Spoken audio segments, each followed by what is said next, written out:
na Mheshimiwa Rais, ili makamanda wako na watu wako na wasaidizi jue wanatekeleza, inabidi tufanye kazi hiyo kwa vitendo. Na naomba niseme wenye viti wote na bodi zao, management na bodi zao, na wafanyakazi ambao sisi ni wawakilishi wao, kwa uchache wao tumeweza kuyatekeleza hayo, Mheshimiwa Rais. Kwa hiyo mbele yako leo, Mheshimiwa Rais, ninayo furaha ya kukabidhi gawio ambalo ni nono kuliko la mwaka jana, na kwamba mpaka kufikia jana tarehe 9 mwezi Juni mwaka 2025 ofisi ya msajili wa hazina imefanikiwa kukusanya kiasi cha shilingi trilioni 1 na bilioni 28.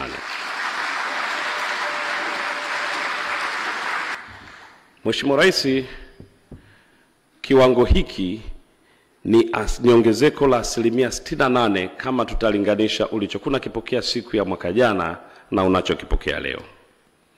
Na mwisho wa mwezi bado hatujafika, kwa maana kwamba hatujaufunga mwaka.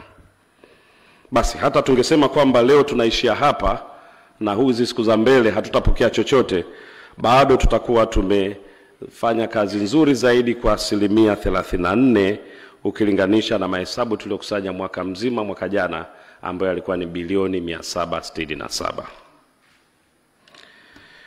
Mheshimiwa Rais, gawio hili la michango linajumuisha mashirika yote ya umma yaliyomo chini ya usimamizi wa msajili wa hazina na kampuni ambazo serikali ina hisa chache, ambazo pia zote zinasimamiwa na ofisi hii.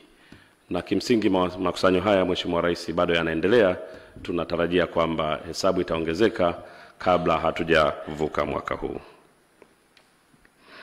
Mheshimiwa Rais, katika kiwango hiki cha shilingi trilioni 1 na bilioni 28 kilichokusanywa mwaka huu ni mjumuisho wa dividend au gawio kutoka mashirika na kampuni zinazofanya biashara, ambapo jumla yake tumepata bilioni 603.4 ambayo ni 59% ya makusanyo ambayo tumeshakusanya mpaka sasa hivi.